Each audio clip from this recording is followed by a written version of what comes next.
Never fear, the Black Belt Bots are here, presenting another epic experience with your host, RJ Redden.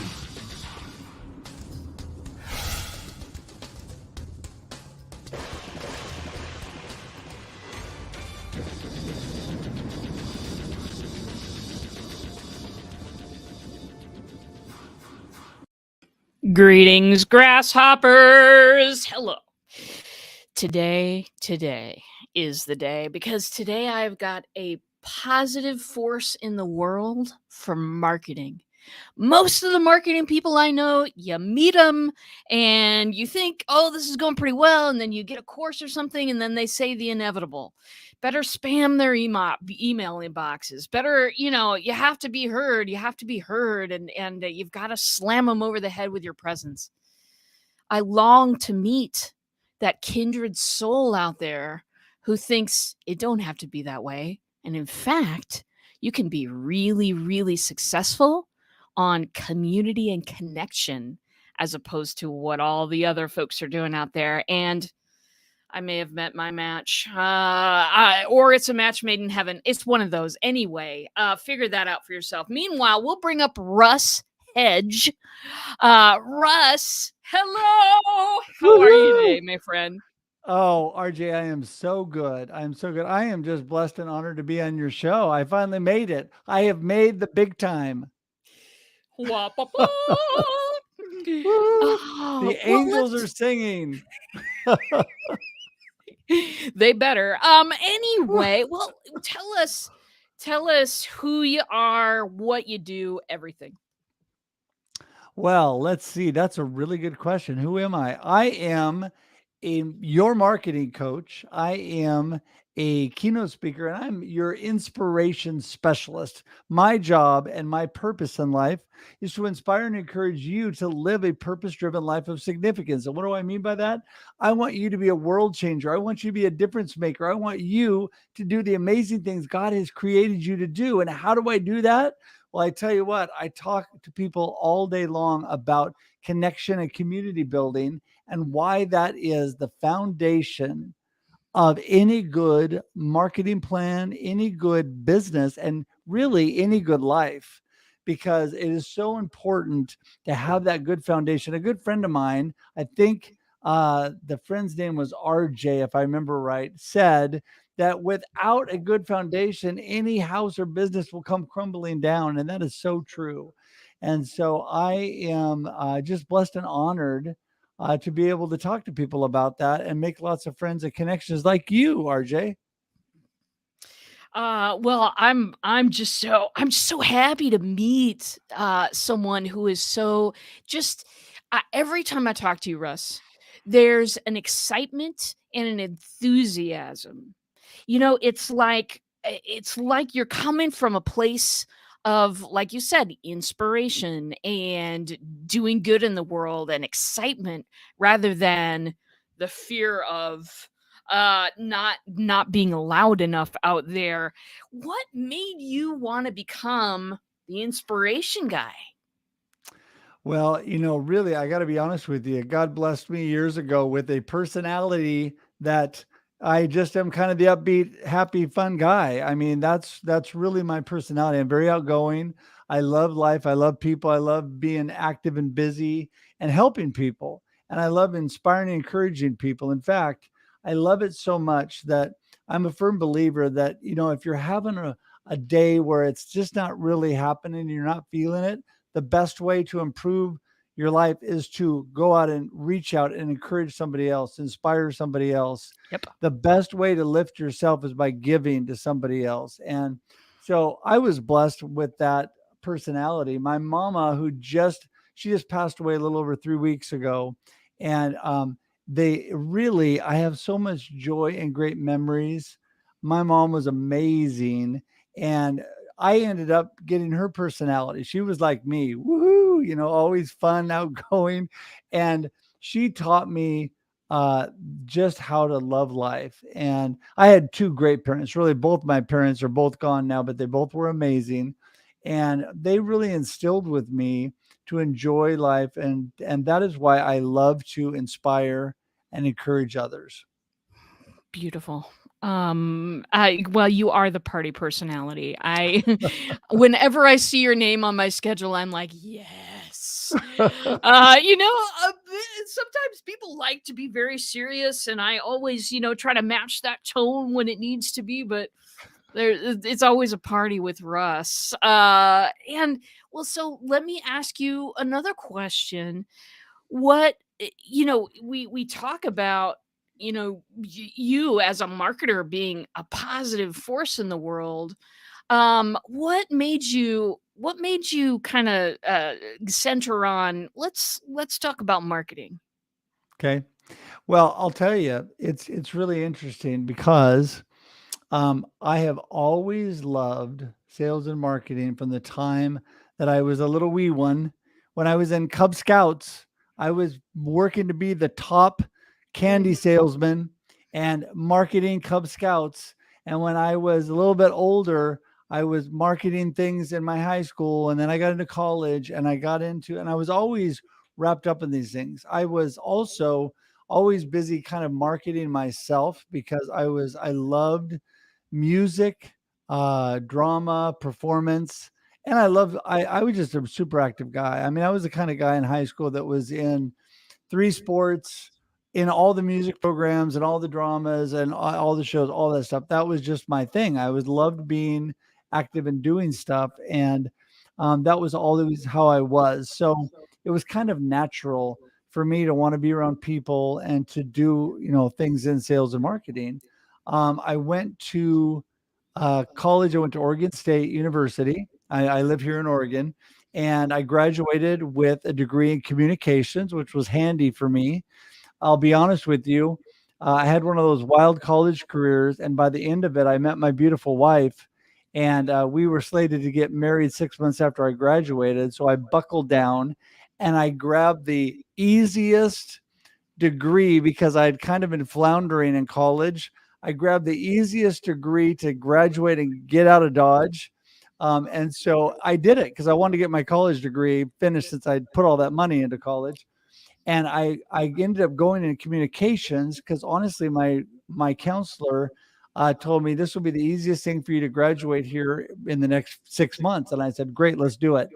But what ended up happening, little did I know that God had a plan on all this, because that was exactly what I needed. The kind of classes and the things that I did that dealt around communications and then going into sales and marketing. And I actually started in public relations. I started working for a large advertising public relations firm. And all of that really helped me hone my communication skills over the years and teach other people then how to market and how to move. And I managed teams of people doing sales and marketing over the years. And then when COVID hit, I decided, you know what? I've started this little side hustle of my own business. And I think now it's time just to grab the reins and take that on full time. And with the encouragement of my beautiful wife, who said, if you were ever going to do all these things on your own, now is the time.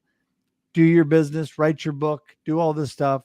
And I really felt like God was pointing me that direction. And so I did, jumped in 2 feet, and now I've become a full-time marketing coach. I love it. Beautiful. Well, and you're probably the most approachable human in the world. I mean, really, it's just a lot of people, they're incredibly polished, nothing wrong with that, very poised, all of that kind of stuff. But you have such an interesting, the aura around Russ, everybody.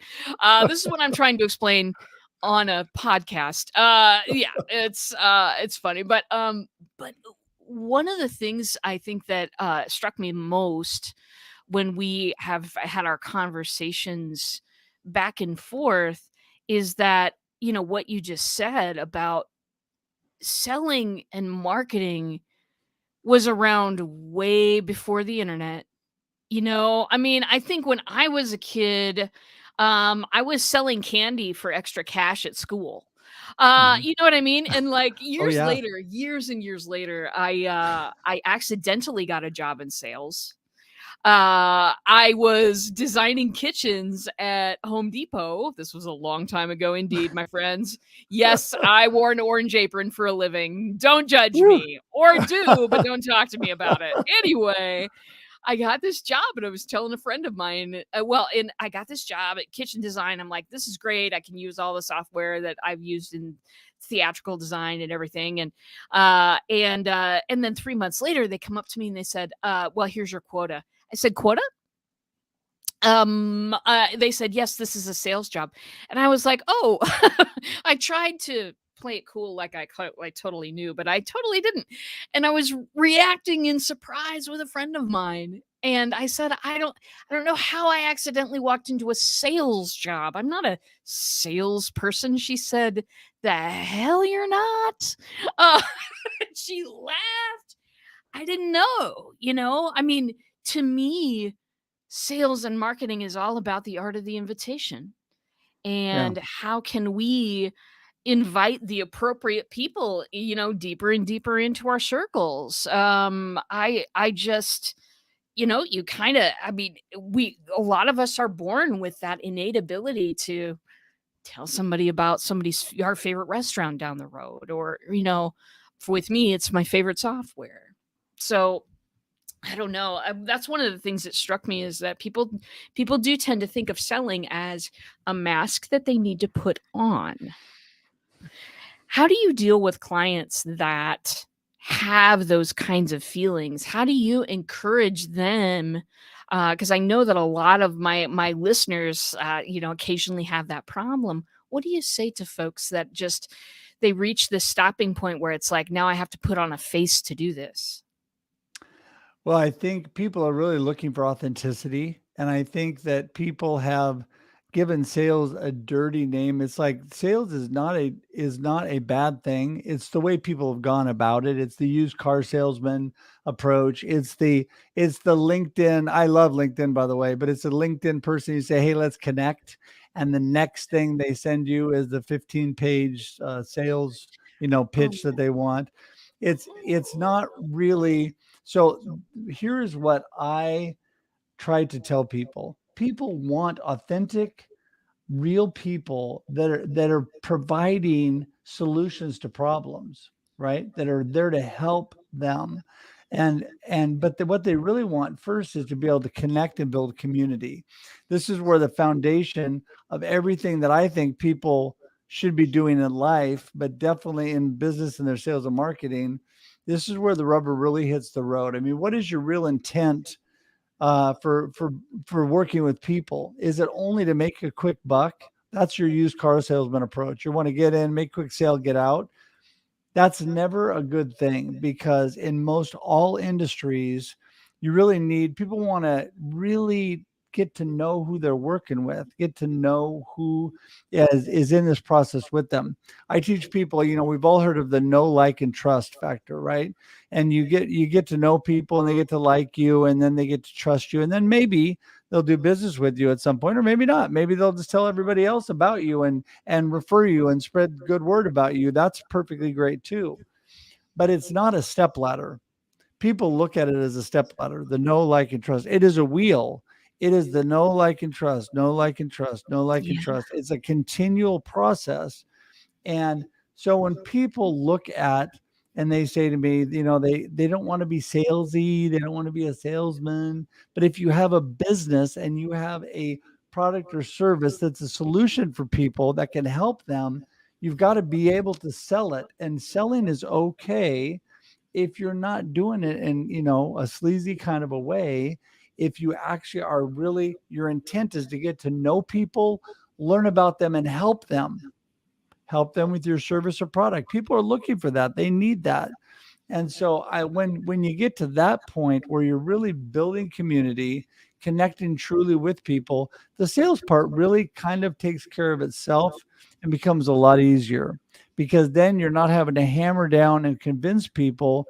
They're already asking you questions about what you do and are interested in working with you before you have to even sell them. Yeah. And so that's really what I look at doing, is getting that process. So people are doing that. And I have a whole program built around that.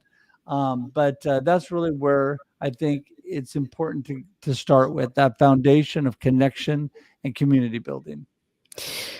Well, that is the height of what I want to hit on too. Connection and community building. Like, here's the thing. Most people think that they need an industrial sized audience to sell a few things. They think that they need, this many followers, this many likes, this many loves, this many. No, no, no.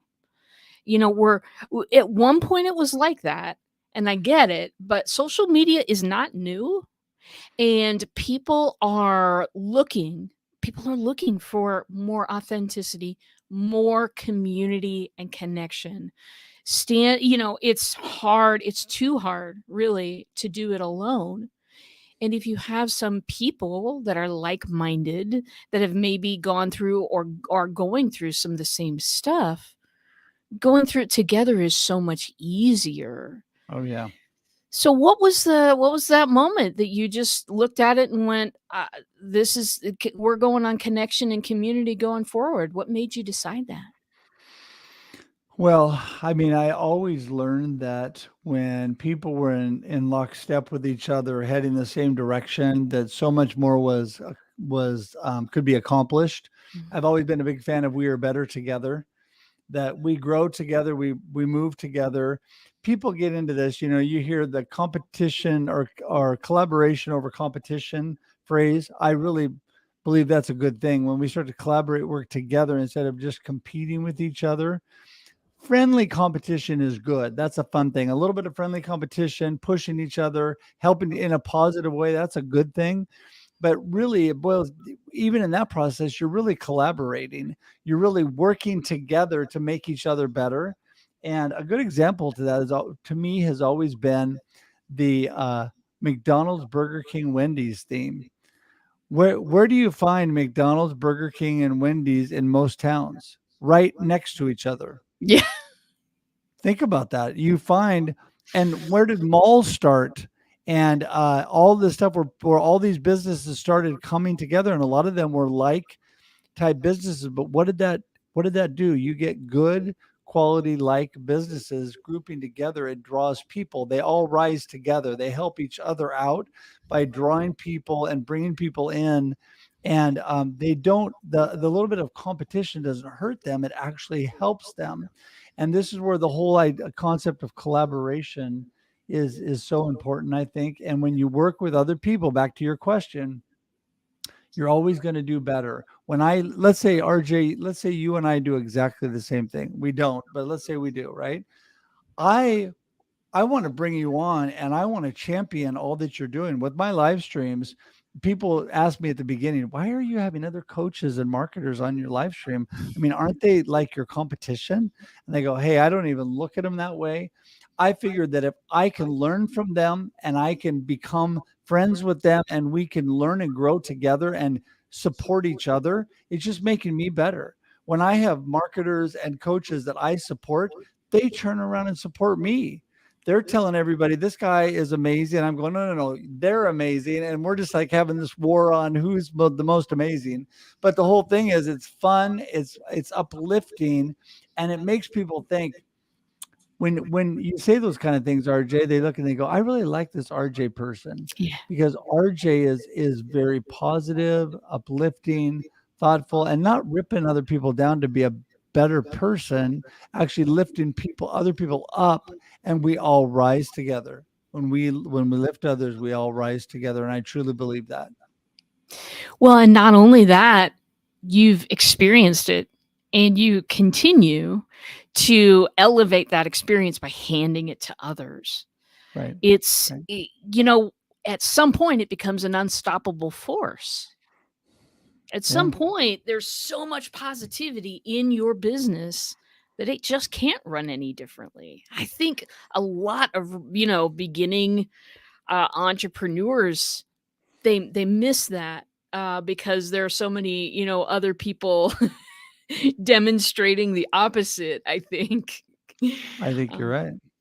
Yeah. No, I think you're right, because I think you have to be careful who you associate with. And I don't mean just push off people. I'm a wide open connector. I mean, I want to connect with anybody who really wants to have a chat. I want to connect with them, but you quickly find the differences in what people's real intention is. And that's where you fine tune and you really pay attention to who you're really hanging out with. I am a huge believer in what Jim Rohn says, that we are the average of the 5 people closest to us. And what I do, RJ, is I continue to lift that 5 people and expand that 5 people of amazing people around me, like the RJs of the world, like the Russ Johns of the world, the people that are actually lifting me, making me better, because I'm aspiring to be like them or learning from them. And so I think this is where people need, it's all your perspective on life and what you're looking at, but you need to be thoughtful about who you're really spending your time with, right? Doesn't mean you can't connect and be friendly and be friends with people. Who are you really spending your time with, and what are they doing to you? Are they lifting you, making you better? Are you working together, or are they pulling you down? So I think that's important. It is, because when the tough stuff happens, those are the 5 people I go to. Yeah. When, a pandemic happens and everybody is going, what's going to happen now? I can call one of my 5 people and go, hey, let's figure this out. How can we support each other? What can we do here? I can get support in tough times when I just need to rant or something like that. I mean, having people in my corner, really, truly drop whatever they're doing, if they need to, if I need something, that is, you cannot pay for that. You cannot pay for that. And Yeah. my new folks out there, if you don't have that yet, it's time to develop some relationships. It's time to Right. get to know people like Russ Hedge right here, who does an amazing job. We've got some cool stuff going along the bottom here, where you can connect with Russ, because he's a wonderful human being. Build relationships. Find those like-minded people out there, Right. and connect with them, meet with them. Maybe that activity isn't going to bring you cash at the end of the appointment. But that's not what that connection, community, collaboration is for.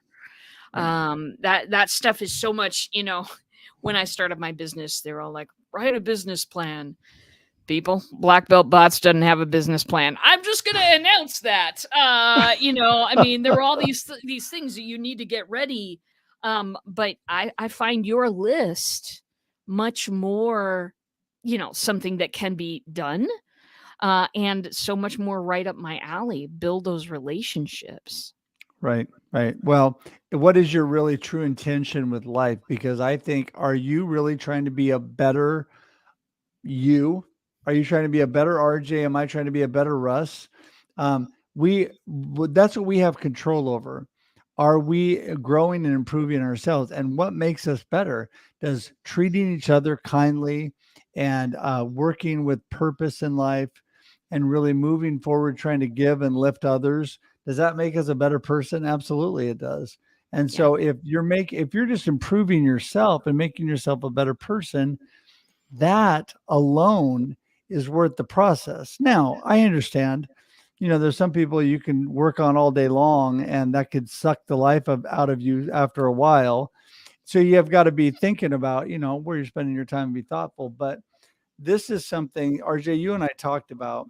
So I know we're going to get to this more at the end, but I've got a program, and the reason I'm bringing it up, I have a workshop coming up next Wednesday.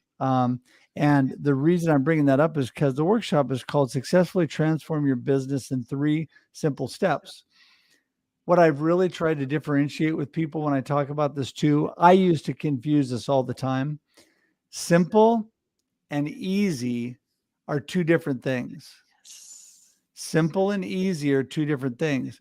There's a lot of simple concepts, and I have a lot of really simple ways that you can help yourself that are not easy. They're not easy. They're actually very hard. And why do I say that? Because people think they know and they think they've got it all figured out, but they don't do it because it's harder than they thought, or it's tough to get going. And I've had so many people, I'll start with some easy concepts and they're like, oh yeah, I know that. And I'll just pause and smile and say, well, then why aren't you doing it? Well, and then the whole list of excuses comes. There's all these reasons why they're not doing it. The truth is, because it's really not that easy. But if you're willing to, I love the book Atomic Habits. I don't know if you read Oh that by yeah, yeah, James Clear. definitely. Amazing book. Anybody who has not read that book, read that book. You've got to create habits and routines for yourself, and you got to stick to it and be consistent in life, right? Yeah. This is how you make good things happen. And a lot of the things that people think they know about are not easy to do that with. They take work. And so people just kind of don't do it, right? But without it, I was talking to one of my clients earlier today. I was telling him the reason you're successful is because you're willing to put in the work and stay consistent. When everybody else says, oh, yeah, no, I don't really need that. Business is great right now, RJ. I don't need any marketing. I don't need to market. And I just go, okay, because business may be great right now and it might be falling in your lap. What's going to happen when that changes? Who is going to stay in the game when the economy collapses? Because there's still things happening, even in a collapsed economy, even when business is not as good, there's still stuff happening. But who's actually getting that business and that stuff? Who's continuing on? The people that have stayed in there, that stayed in there with everybody, that people know about, they know what they're all about. They know they're there to help them, what their intentions are, because then people have to get choosier about who they're working with, right? And Yeah. so then suddenly it becomes a little more refined. Now it's not just like, for example, a good example of that is a bunch of my friends in the real estate industry that were in home loans and finances, right?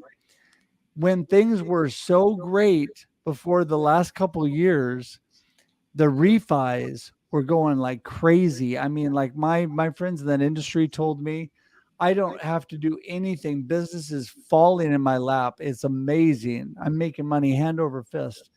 Then what happened? Interest rates started going up and the refis stopped. And what did some of those people do? They panicked Yeah. because they had quit selling and marketing their business.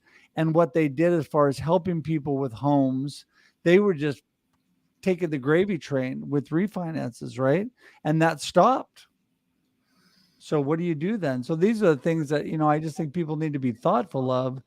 What are you doing along the way? How are you treating people? How are you treating your business and all those kind of things? And really, I mean, I'll just dive into it right here.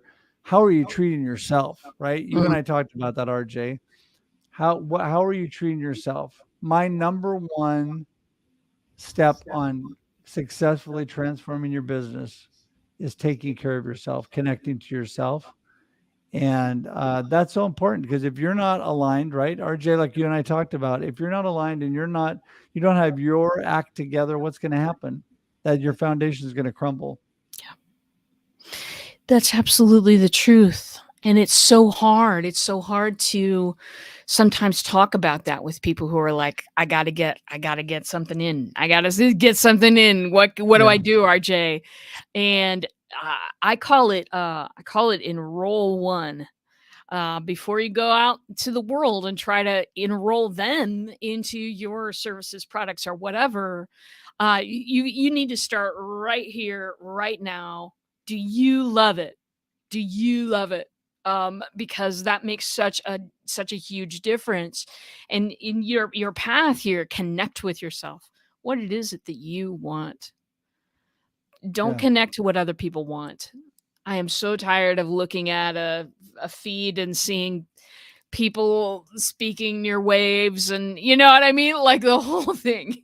I live in Nebraska. We don't have waves. Does that mean that I don't have a beautiful life? No. What I want is different than what other people want. What is it? Right. What is it that I want? Yeah, you're right. Connecting to that can mean all the difference. All the difference. Yeah. Well, and So really starting at a foundational level where I really work with people a lot is really backing themselves up to why do they get up in the morning? What is their purpose in life? What are they really all about? And people ask me, are you a life coach? Well, not really, but there's always life coaching involved because Yeah. people need to have their life straight before they can even think about their marketing. Yeah.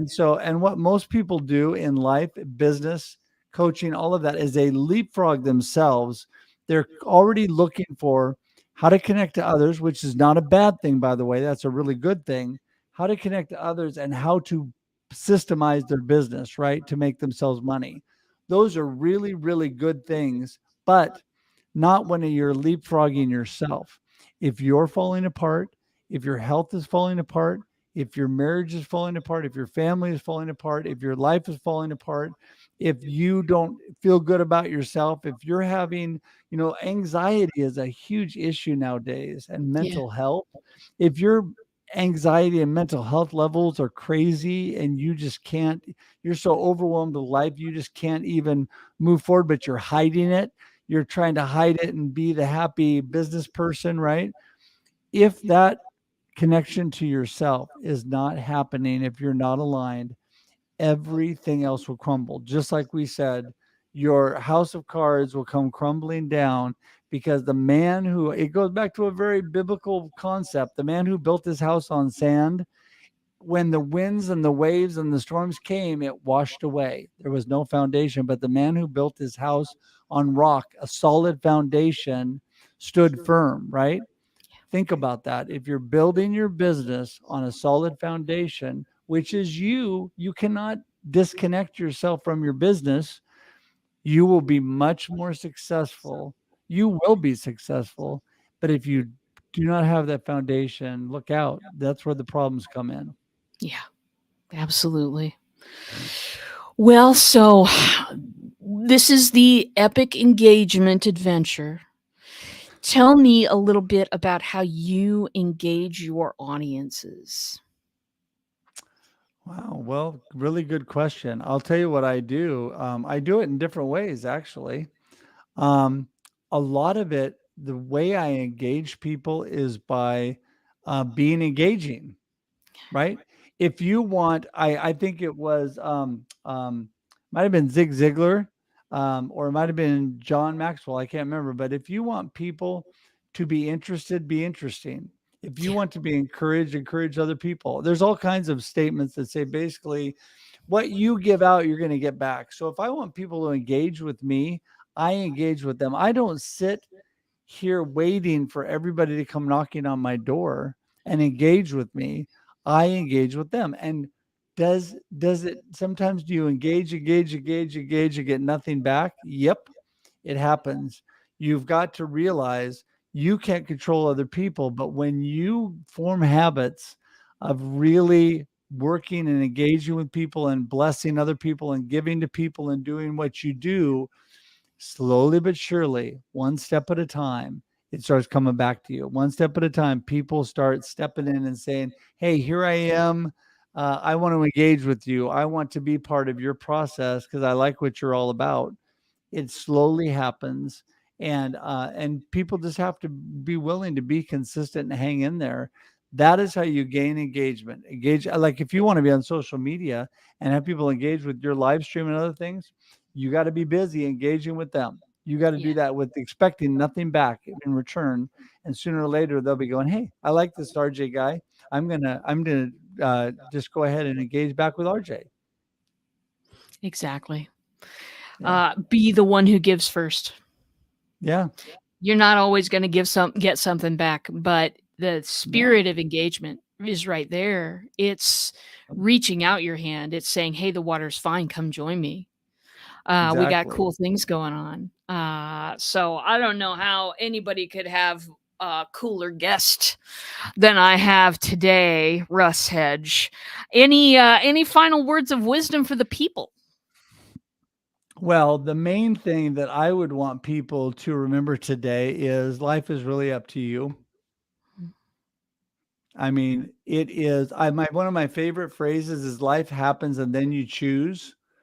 And I tell people, I'm the live the life you choose kind of guy, right? My book, Befuddled, Live the Life You Choose. Try that with me, RJ. Here we go. Ready? Befuddled, Befuddled. live the life you choose. You got to learn the hand motions. Okay. There you go. Befuddled, live the life you Befuddled, choose. live the life you choose. There you go. And that you don't want to live befuddled, out of sorts, and all messed up in life and lacking purpose and direction. You want to live the life you choose. And people will say to me all day long, because they're not thinking it through, they'll say, yeah, but I can't choose what happens to me. Life just happens, and I don't have any control over that. And I say, you know what? You're right. But you have the choice after that. Life happens, and then you choose. What are you going to do with that? What are you going to do with the sad moments? What are you going to do with the moments when you sit there with your mama and you watch her slip away from a horrible disease, right? That's not a happy moment. That is not a good thing. I'm not trying to shine over any horrible things that happen in life. I just went through that. What do you do then? You choose where you go from here, right? It's okay to be sad. It's okay to have life emotions and all the things that happen in life. And you should, by the way, you should process life. You should grieve. You should go through everything that you need to do. But then you choose where you go from there. Don't stay there. Don't stay down in the dumps. Don't stay depressed. Move on, because that is what life is all about. We're going through this constant process of things happening all around us and us choosing what we're doing with our life. And the people that are productive and are joyful and are lifting others are the people that are intentionally making those good choices to be positive, to move forward. So life is up to you. Life happens, then you choose. If you want to speak to me, go to russhedge.com. They've been putting it on the screen. And I would love to chat with you. My goal this year, RJ, is to connect with over 1,000 new people. Connection is not contacting, by the way. It's not a one and done. It's a connection. RJ and I are connected. We talked multiple times. We are friends. This is what connection is all about. So if you want to connect with me, really, reach out. russhedge.com/contact will get you on my calendar even. And RJ knows all about that. RJ's been on my calendar. That's a way that we can actually chat and talk, get to know each other. I'd love to help you out. Thank you so much, Russ. I can't think of a better message for the audience. Everybody, please take what he said very seriously. Very seriously. Listen, nobody can predict what we're going to be going through in the future. Will it be awesome? Will it be crazy? Will it be, well, little bit negative occasionally? Yes. Yes to all those things. Right. But if you remember that you have a choice on how you feel and what you do next, then the power is yours. Amen. Amen. That's right. So, all right. Well, we better wrap this up because, people got stuff to do. So, Russ Johns, my beautiful producer, would you take us out?